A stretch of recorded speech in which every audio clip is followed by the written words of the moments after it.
Telangana 17 parliament స్థానాల్లో అందరి చూపు వరంగల్ ఎంపీ స్థానంపైనే ఉంది. దానికి కారణాలు అనేక ఉండొచ్చు. గతంలో బీఆర్ఎస్ పార్టీ తరఫున కడియం కావ్య కంటెస్ట్ లో ఉన్నప్పటికీ అనూహ్యంగా కాంగ్రెస్ పార్టీలో చేరడంతో స్టేషన్ గన్పూర్ మరియు వరంగల్ ఉమ్మడి 6 జిల్లాల వ్యాప్తంగా ఈ వరంగల్ ఎంపీ స్థానం అనేది హాట్ టాపిక్ గా మారింది. సో దీనికి సంబంధించి ఈరోజు జై స్వరాజ్య వోల్ టీవీ ఎక్స్క్లూజివ్ కవరేజ్ గా మనతో చాలా మంది ఉన్నారు. వారి యొక్క అభిప్రాయం అడిగి తెలుసుకుందాం.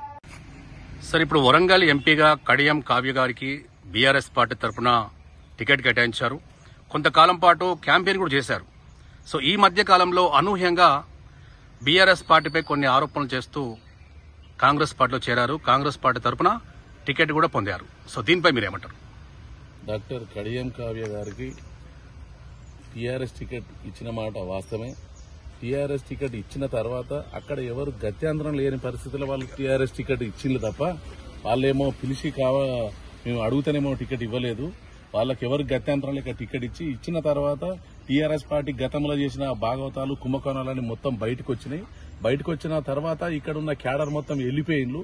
ఏ నియోజకవర్గం అయినా ఎవరు సహకారం అందించట్లేదు. ఎవరు మీటింగ్ పెట్టమన్నా తప్పించుకొని తిరుగుతాను. కాబట్టి భూపాలపల్లికి పోతే అట్లా తప్పించుకుంటాను, వరంగల్ పోతే ఇట్లా తప్పించుకుంటాను, అనంకొండ పోతే ఇట్లా తప్పించుకుంటాను, పాలకుర్తి పోయినా తప్పించుకుంటాను. ఏ ఒక్కరు కూడా కాన్స్టిట్యున్సీని పట్టుకొని ఉండి మరి కడియం కావ్య గారిని గెలిపిద్దామనే ఆలోచనతో లేరు. కడియం కావ్య కడియం శ్రీయర్ గారి మీద బ్రహ్మాండమైన కుట్రతోని కుతంత్రాలతో వాళ్ళు ఉండరు. కాబట్టి ఇది గ్రహించి ఎక్కడ ఒక మీటింగ్ కాన్ఫరెన్స్ మీటింగ్ జరుగుతలేదు. కాబట్టి ఈ పార్టీలో ఉన్నా ఇక్కడ ఉన్న మొట్టమొదటిసారిగానే ఆదిలోని అంశపాద లెక్క ఉండదు అనేది కడియం శ్రీయర్ గారు సరైన టైంలో సరైన నిర్ణయం తీసుకున్నారని మేము భావిస్తున్నాం. సో ఈ మధ్య కాలంలో మందకృష్ణ మాదిగ గారు ప్రెస్ మీట్ లో మాట్లాడుతూ కడియం శ్రీహరి మాదిగ సమాజానికి చేసింది ఏమీ లేదు.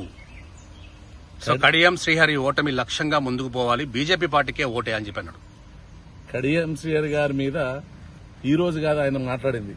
1994లోనే ఆ రోజులనే స్టేషన్ గన్పూర్లో 44,000 మెజార్టీతో గెలిచి మరి మార్కెటింగ్ శాఖ మంత్రి నుంచి మరి సాంఘిక సంక్షేమ నుంచి తర్వాత 99లో మరి విద్యాశాఖ మంత్రి నుంచి ఇరిగేషన్ శాఖ మంత్రిగా ఎన్నో కార్యక్రమాలు తీసుకున్నాడు. ఉమ్మడి ఆంధ్రప్రదేశ్లోనే టాప్ 10లో నెక్స్ట్ చంద్రబాబు నాయుడు తర్వాత సీఎం స్థాయి ఎవరు అంటే టాప్ 10లో మా ఓంది 3వ స్థానం వచ్చింది. ఆ రోజు అన్ని పేపర్ మీడియాలలో కూడా రావడం జరిగింది. మందకృష్ణ మాదిగ గారు కులం పేరు చెప్పుకొని డబ్బులు దండుకోవడం తప్ప తాపకొక్క పార్టీకి అమ్ముడు పోవడం తప్ప ఒకసారి కాంగ్రెస్ కి అమ్ముడు పోతాడు, ఒకసారి బీజేపీకి అమ్ముడు పోతాడు, ఒకసారి ఇంకొక కులానికి అని చెప్పి ఇంకొకరికి అని చెప్పి వ్యక్తులకు అమ్ముడు పోతాడు. మందకృష్ణ గారు నిలబడితే 2014లో వర్ధనపేట ఎన్ని వచ్చినాయి. అంతకంటే ముందు కూడా పెద్ద పిల్లలు నిలబడితే మరి డిపాజిట్ రాని మా వ్యక్తి మందకృష్ణ గారు. కడియం శ్రీహరి గారి దగ్గర ఎన్నో రకాలుగా ఆర్థికంగా ఉద్యమం కొరకు డబ్బులు అడుక్కొని ఈ రోజు వ్యక్తిగతంగా ఆరోపణలు చేస్తాడు. నరేంద్ర మోడీ దగ్గర ఒక పెద్ద ప్యాకేజ్ తీసుకొని ఆ ప్యాకేజ్ ప్రకారంగా వాళ్ళను ఏమంటాను గాని మరి సోదరులు గౌరవ మాదిగ జాతికి సంబంధించిన వాళ్ళు అందరూ ఆలోచిస్తాను. మందకృష్ణ ఓన్లీ ప్యాకేజ్ కమ్ముడు పోయినది క్లియర్ గా అర్థమవుతుంది అనేది మా అందరి అభిప్రాయం.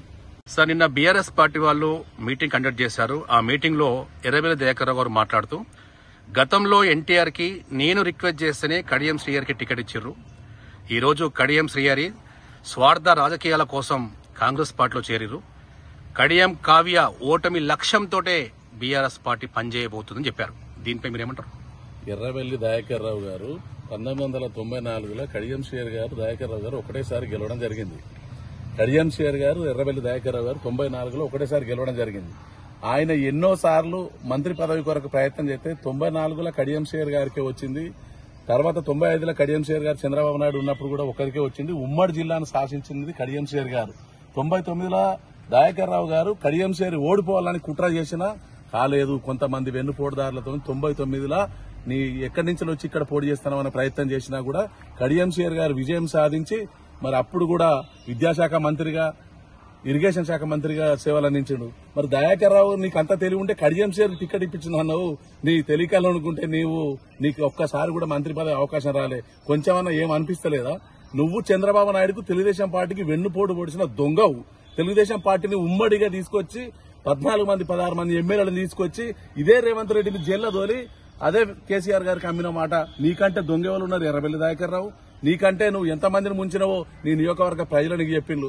నిన్నగాక మొన్న 26 సంవత్సరాల యశస్విని రెడ్డి చేతుల సావు దెబ్బ తిన్నావు. ఇంకా నీకు సిగ్గు అనిపించలేదా ఎర్రబెల్లి దయాకర్ రావు? నువ్వు కడియం ని విమర్శించే స్థాయి నీది లేదు.